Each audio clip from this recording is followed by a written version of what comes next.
Time Blues as we get started. You have the most beautiful face. I don't know what Oh, you, oh, just so thank you. full of love. It's a Oh, lovely face to look at. thank you. Thank you so much. So we'll just play Sleepy Time Blues as we get started here. Hopefully it won't put our audience to sleep, but I hope not. Oh, um, that. Oh, so, as we've got our first audience member, it's good to be here this morning with Wendy Edwards Beardall-Norton. And I'm so honored to welcome you here today, Wendy, to our Coffee with Composers feature. So, thank you for being here. Well, thank you so much for having me. It's a pleasure. Yeah, such an honor. So, Wendy, I smiled all the way through your interview with Melissa Slocum on her Sounds of Encouragement podcast, and I love how it highlighted your early days in music making. A little touch of rebel spirit with sneaking in some after bedtime piano practice as a precocious youngster, as well as your incredible career as a music teacher for over 40 years. Mhm. And today we'll focus mostly on your entry into the world of composition, but I know many in our audience today are fellow educators. So I thought we'd start with the highlights from your years as a music educator. Wonderful. Yeah. So I'll just pop these banners. If you're joining us here live, we'd love to have you say hello in the comments and let us know where you're coming from. So, in your years as a music educator, what is something you look back on fondly as a highlight to your teaching career? I thought about this because you did suggest that you might be asking me something like this. And I think that the highlight of my teaching was the privilege I had of being with so many different, wonderful, wonderful people, from very young children to 80 and 85-year-old Yeah. students that I had. It was a privilege for me, and I learned so much from them. Mm, Every student I found, and that's my major highlight, is different. We all yeah. learn at different levels. We all learn at different speeds. We all learn at different depths. Yeah. But if music can be the common denominator for all of that, it's wonderful. But I think as a teacher, I think that's the biggest thing we have to respect, is that every one of our students is different. Yeah. Oh, that's so beautiful. And what a legacy, like what a rich legacy, looking back and thinking of that community that you built over the years, and how I love how you address that you were teaching and you were being taught at the same time. And isn't that a Absolutely. beautiful exchange as an But educator? that's how it should be. If you're Yeah. not learning something from your students, you're really not teaching properly, I don't think. Yeah. I just might mention Yeah. that over the years I taught. I can't even. I've never stopped to try and enumerate how Mhm. many children and how many adults I've taught, but I am still very close Mhm. to many of them who are now. Some of them who have grown children, who have children of their own, some who have young families, and they're all over the place. They're Wow. everywhere. And it's so wonderful, but they're still on Facebook with me. That's the only Yeah. reason I maintain Facebook, Yeah. is so that I can stay in touch with my students. Oh, I love that so much, and just I see that too, that you have students from all over, and you're just so proud of the ways Oh, that I music is am. taking Very them and much just so. the wonderful humans they're becoming, Yeah. right? So, I'm just gonna say hello to Heidi here live, and she's a Hi, wonderful music Heidi. educator in the Fraser Valley, so not far from here on the mainland in Lovely. BC as well. And Heidi also says she agrees with you today, Wendy, that we learn and teach simultaneously, and every student is different. So So, true. what a gift that is to work alongside students. Now, in your is there anything in retrospect you wish you would have known earlier in your years as a music teacher? I again, to go back to the first question, because Yeah. we learn so much, I don't think you can go into teaching with all these um, fulfilled concepts that, oh yes, this is exactly how I'm going to teach, and this is Yeah. exactly how I should teach. You learn how to teach as you teach, Mm, and I think that's probably the concept I needed to know, is yeah. that you have to have the technical and the theoretical material under your hands. You have to understand the teaching concepts. But after that, you learn and you teach in your own individual way. I don't know, of all the teachers I've met in my life, I don't know any two that are teaching exactly the same, because you teach from your own personal experience and from your own personal understanding and your own personal acceptance of the material and the people that you're teaching. So I don't think there's anything. I thought I needed to know more when I started, and then I realized I learned it as I went. Oh, that's so beautiful. And I love that it's just also this encouragement from you to teachers coming behind you that's, you go into it and you go in with an open heart and you're finding your own voice as a teacher just as much as later as we talk about you as a composer, finding your voice as a composer. It's very personal to who you are as a person. So thank you for that encouragement. I think that's so wonderful. I loved exploring. Oh, the next question I thought of was composing a part of your story as you worked alongside students earlier in your career, or was it an unexpected detour later on? Again, as I learned how to teach, I realized that children could teach themselves with your help. And I think you had to give them we spoke a little earlier about young children. Often parents will come to you because somebody else has recommended you, and they say, oh, I have the most brilliant little 3-year-old. He's wonderful. He just goes to that piano all the time and he plays, just bangs around the keys and what have you. And I think it's time and I honestly felt, and that's one of my gut instincts always, was that it was much better for the child or the whatever student to investigate, explore. When you sit them down with a box of blocks, you don't teach them exactly how to put all the blocks together or the Lego things in. You might give them a little help, and that's what you can do by letting them be with the piano or with the blocks or whatever. And I think that way the child develops their ear. They develop their ability to create music, which is really important. And that's where composition comes from. You have to find your voice inside of you. You have to, and again, I go back to something else. When I was a child, singing was part of every school class's curriculum. Every child sang, sometimes to the detriment of the child, because the teacher who wasn't musical would say, oh, you don't sing on the right key. You're going to have to close your mouth and just mouth words, not realizing that the child probably had a much different range of vocal. And that's one thing I started with a lot of my kids, is how to put the music in their voice, so that they could try to emulate that sound, because often even little girls or girls with much lower voices than a teacher, often the teacher would pitch their voice way up here, and the little boys had a terrible time trying to match it, and a lot of the little girls too. If they can find their voice, and let's face it, music is a language. It's the oldest language we have. I'm sure before we ever said a phrase we were emulating what we heard in the trees, and we heard in the bush. We heard the animals communicating with one another, and we emulated that. And if they can hear that voice of their own, and it comes from inside of them, it's a wonderful, special gift for them. And that way, when they can hear that voice, then they learn how to compose, because they want to make up music that adds to what's out there already. Oh, this is great for us teachers. And I know we have some more teachers that just joined us, like Ariana here. She's also from Abbotsford, BC. Brian Bolter. Yes, yeah. So Brian Bolter and his wife, Ariana. So that's lovely. Ask Brian Bolter if he ever lived in New Brunswick. Okay, well, we'll ask that. So, Ariana, if you're listening, we're curious. I love that.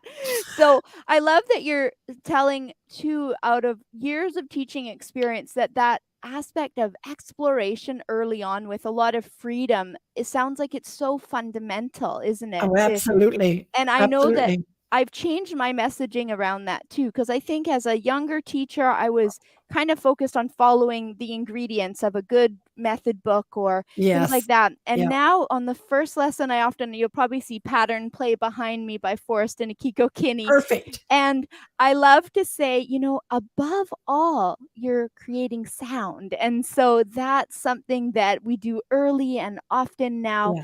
And I see such beautiful things. And like you said, we're teaching and being taught. And I keep being like, wow, the things that they come up with, the sounds, I don't want It's to limit amazing. that. Yeah. Exactly. And the rhythms that they'll Yes. come up with Yeah. that are their own. Yep, and always much above the level usually of notation, because I think Absolutely. that auditory learning, and I know we'll have some listeners that come in here later that are really passionate about that audiation sort of style, so that's really neat. Oh, that's so cool. We've met some familiar faces here. Really? Oh, well, that's really interesting. Harold and Joan from yeah, that's really cool. Well, You just never know who you're say gonna hello to them. Yes, hello. Oh, that's so fun. So, I was thinking like, yeah, if that melodies were finding you early in your teaching or if your composition started later in life. So what do you feel like with that? I actually started composing when I was a very little child. Yeah. My mother was around and my mother was still with us. She would say I was singing from the time I came out of the womb. Yeah. In fact, an apocryphal, I call it apocryphal because I wasn't old enough to know whether it really happened, but my mother loved to recite the little tale of her having me out in what we then put children out in a playpen on the front lawn. Yes. While she was doing some things around the house, and a young woman came up and knocked on the door, and my mother went to the door, and Yeah. the woman said, "Do you know that your little girl," and I was maybe less than 2 years old at that point, "is humming or singing?" I probably was going, tra la la la la. What a piece, 20th century drawing room, which was Wow. built on a Mozart piece. And she couldn't believe that I would do that. But I Yeah. did things like that all the time because my mother sang around the house all the time. Music was part of my life. Oh, that's so beautiful. I love that. So, Ariana said that she'll definitely say hi to her husband's grandparents, Harold and Joan. Good. That's so fun. So, it's neat having just cross Canada and cross the states. So I loved exploring more of your music in the past couple of months and found the most soaring, memorable melodies and piano solos rich with well-developed themes, and was quite intrigued to hear of your rewriting of hymn melodies with lyrics by John Wesley, your music for piano alongside voice and other instruments. I know recently a piano and flute, I believe, was a Yes. recent addition. And then the Micromusicals that you wrote and co-wrote with your husband, Christopher Norton. And So- may I just point out that Yeah. I think the micromusicals are probably the most important thing that I do as part of our team. Getting back to children having music in schools. In London, England, there are several schools that use our micromusicals, and it's amazing, absolutely amazing. Every single child in those schools are part of the micromusicals. They all learn to sing, they all learn to act, they all learn to dance, they do everything. And I would like to see that in every school everywhere. Yeah, I listened through some of that last night and I thought, what a neat idea. So we're going to circle back to that because I think it's tremendous. So let's start with your piano music today. I started playing your piano solo, Chacon or Chacone. There's a few different pronunciations from your collection. So here we are again, and I absolutely loved it from the first measure. Now, I don't usually play live because I don't know how the sound will be, but I'll just play the first intro here. It goes like this.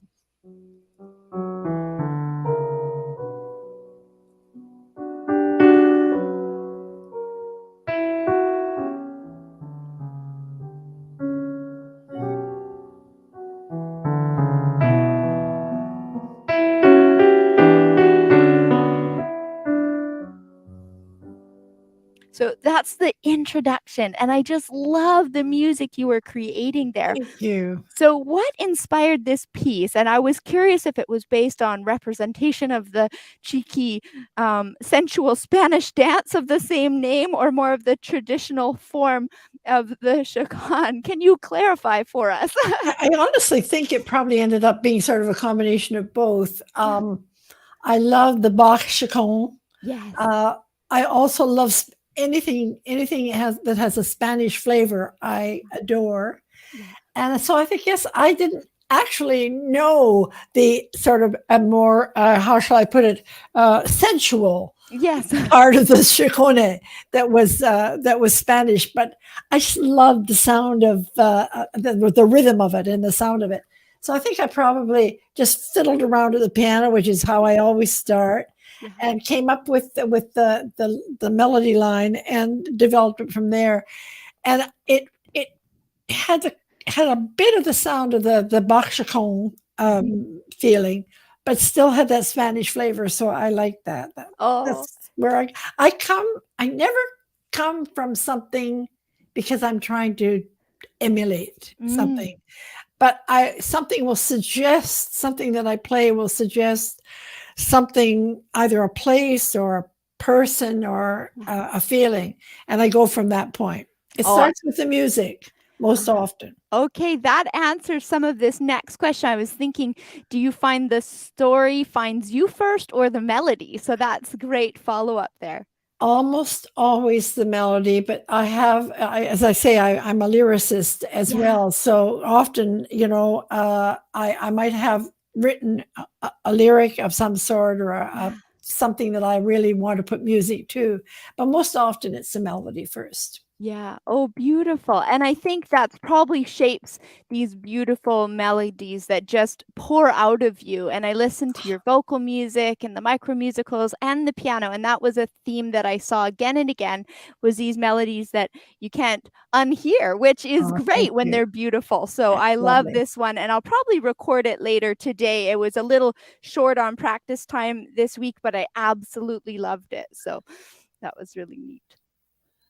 So let's leap into, I was curious if any of our listeners here live today or on the replay teach voice or any other instrument. So you can let us know in the comments what you're teaching currently, and we'd love to hear that.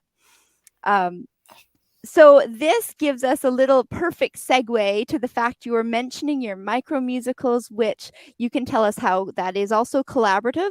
And so can you tell us more about your Micromusicals and how that's maybe prompted some overseas adventures as well? Absolutely. When Chris and I first, of course, you are probably quite aware that Chris and I are both in a second marriage after losing our first partners. I had no idea that he was doing. Well, first of all, I had no idea he had such a vast array of music and areas that he wrote in. And I certainly did not know that he wrote these Micromusicals. And I think I was with him when just after 6 of them were published, and we were in the UK, and we were working with a particular school whose music director at that time, actually they had a music director at that time and then later didn't, but he was a great music director and a good friend of Chris's, and actually was the best man at our wedding. Oh, wow. And he suggested that it would be really wonderful to because he was familiar with some that Chris had written for high schools that he had taught at in past years. And he said, it would be lovely to teach kids history and different subjects through music. And why not use the Micromusicals? So Chris then wrote these, a number of them, and 6 of them were published, and they were wonderful. Well, that just started the ball rolling. And Chris, at the time that we were married, did not know I was a writer, nor did he know that I was a composer. So he knew I taught music, but that's about it. So when he found out that I could write, I wrote the storylines for a lot of the micromusicals Wow. and the lyrics for a lot of the pieces. I wasn't at that time writing the music for them. I was just writing the lyrics and the storylines and the narrative. Yeah. And they were so popular that he said, well, you know, you can go ahead and do all of these. Yeah. Although he still continued to do some of them. And then finally, as time went on, I began to do the music as well for some of them. So what struck me so deeply, because from day one, we said with the micromusicals, they're based on curriculum, and every single child in every class, regardless of their so-called ability, took part. Wow. And so it was an absolutely amazing thing to see these kids get so excited. We were just back in the UK over Christmas and New Year's, and we went to a school.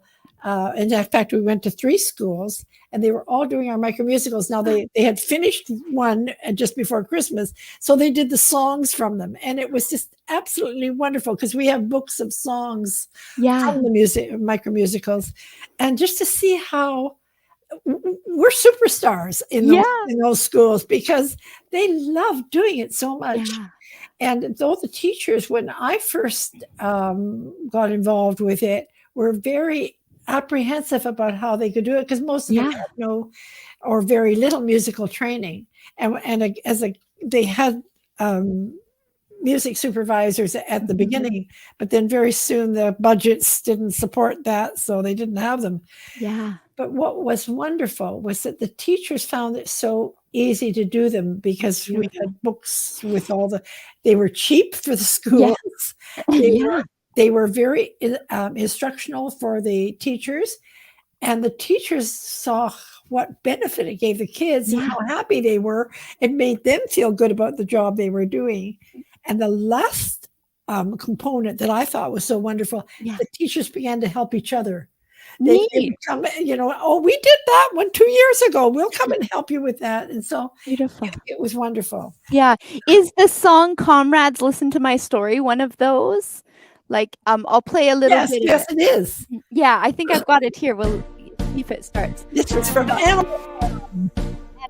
Comrades, listen to my story, for I have something you must hear. It's a story full of dread and heartache, and the humans are the ones we ought to fear.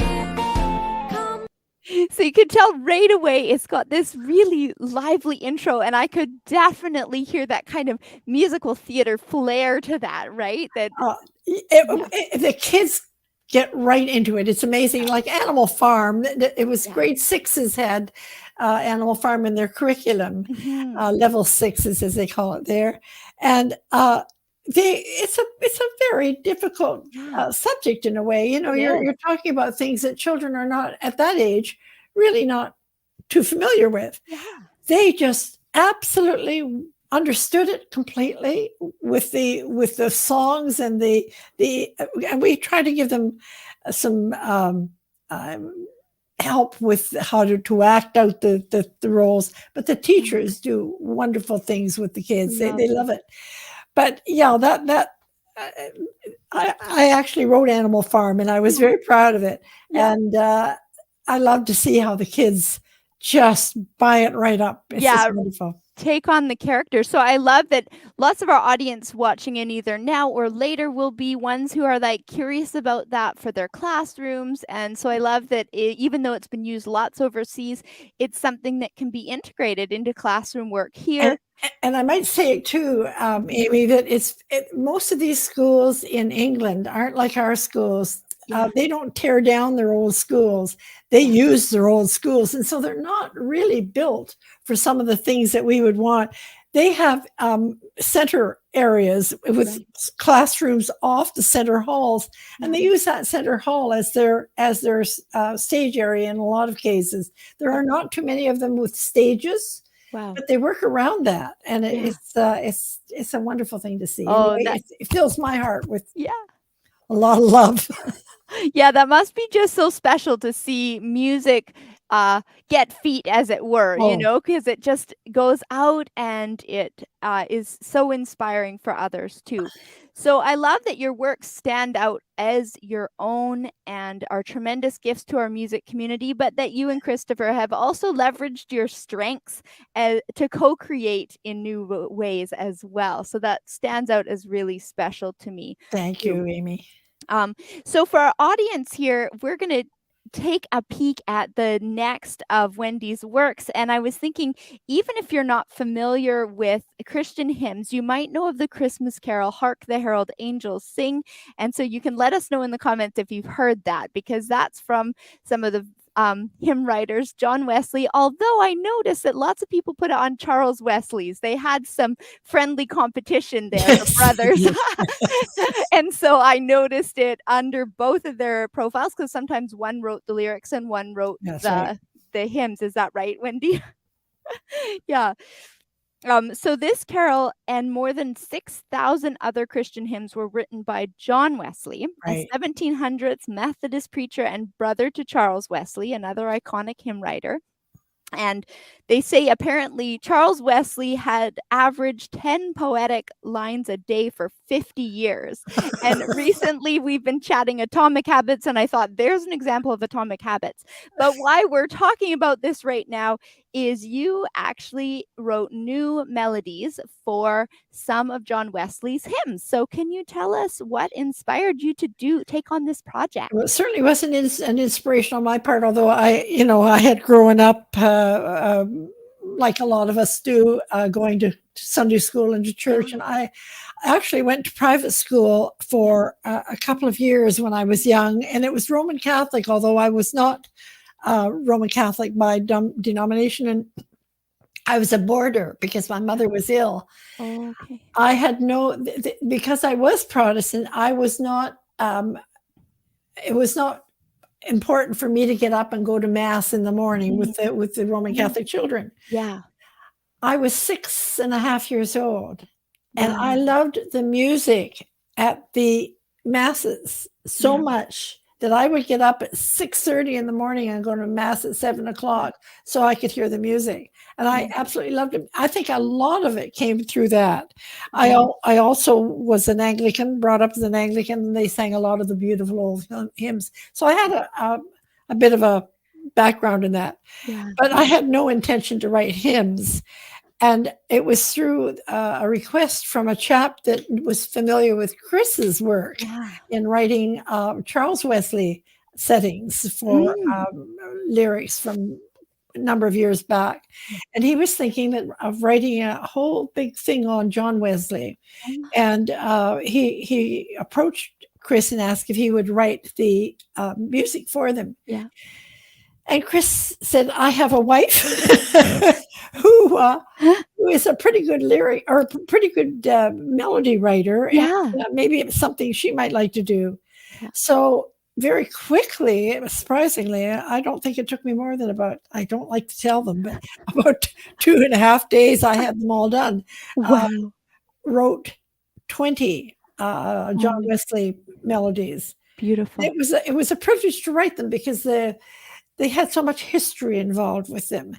We're talking about almost 200 years ago when this music was created. And the lyrics were very strong, and they had to be handled properly because you can't just write a little lyrical,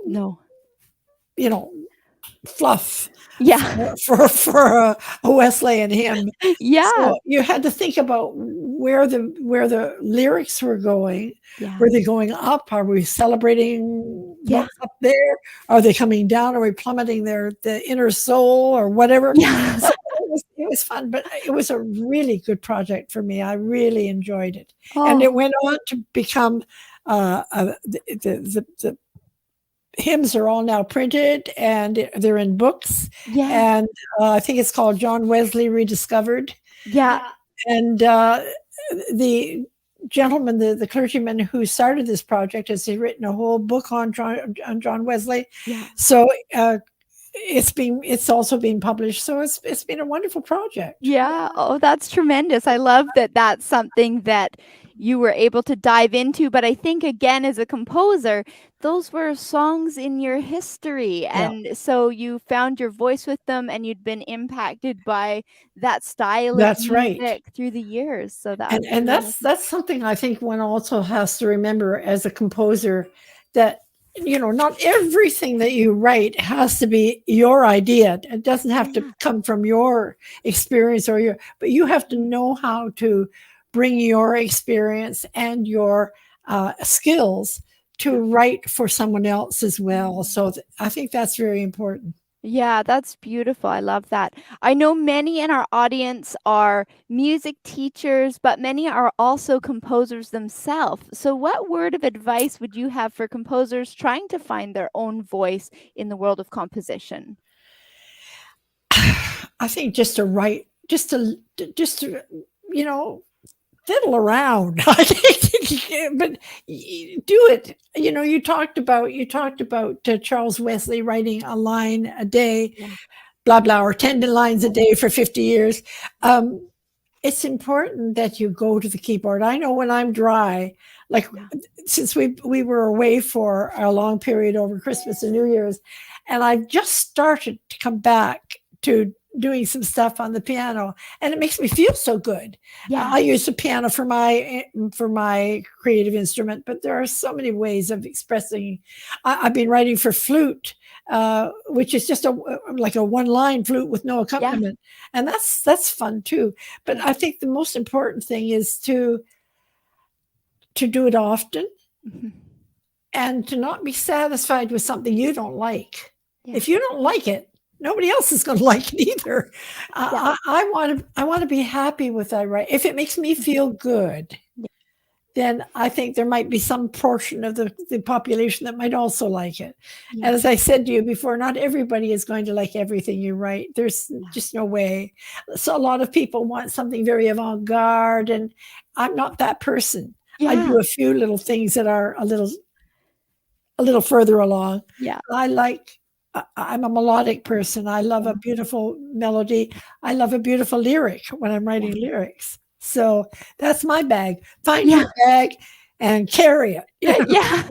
Well, I love that so much. And I think it is inspiring to composers and also to musicians, because I know often my mantra lately has been play music you love, because there's really so much out there that I start to just see this spark when I see people playing music that really resonates with them. So as an educator, that's kind of what got me down this trail of meeting all these wonderful composers like yourself, because I started seeing students come alive, and it surprised me the styles they love. Sometimes we teach what we like, but then we also venture out and say, oh, well, I found a bunch of students that love tangos this year. And I thought tango isn't in their kind of cultural pop music playlist right now, but it appealed to them. And so so the more we introduce great music to students and finding your voice as a composer, and I love in meeting with you and with other composers, I'm also able to tell those stories better, which is exciting for learners. Oh, that's lovely.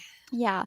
Well, thank you very much. Before we leave, I want to play a little snippet of this Moon over Manarola. And if you want, you can tell our audience kind of what you told me before about how you came to think of this song. Lovely. I had spent a lot of time in Italy.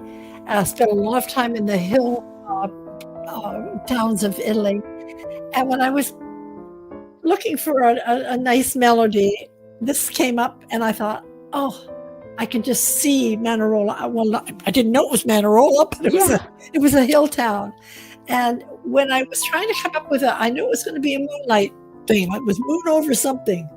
So I Googled it, and Manarola came up. And then when I went online and saw 15 billion pictures of the moon over Manarola, I thought, hey, that's the right one. That's it. Oh, I love that. And this one too has a soaring melody. I stopped it early because sometimes licensing with things will pause the video or put a copyright strike on. But here's another one, Tangled Tango. So we were speaking of tango here. Where was the inspiration from this one? I love tangos. I said, I love anything that has a Spanish connotation. So I often And Chris does this too. I often use a rhythm, Yes. and that will inspire me to go on with a piece. And that's what happened with this tango. Yeah. Oh, it's lovely. And I love it's in contrast to the higher sounds I heard over in Moon of Manalore. I'm saying the word wrong. Don't worry about I'm it. like, apparently I need glasses because I'm having trouble seeing. But I love the depth of this one. It has that really smooth sound thank you, lower Amy. in the register. So I'll pause that one too. Well, an absolute delight, Wendy. Thank you to our It's been audience. so lovely to meet you. Thank you so much for having me. It's a privilege for me. Oh, thank you. Well, it really felt like a coffee time visit, Yeah, and it did. It's I hope lovely. that's what it felt like for our audience too. So Thank we'll you. see you all next time, and I'll see you behind the scenes, Wendy. Absolutely. Bye all. Bye, all. Bye.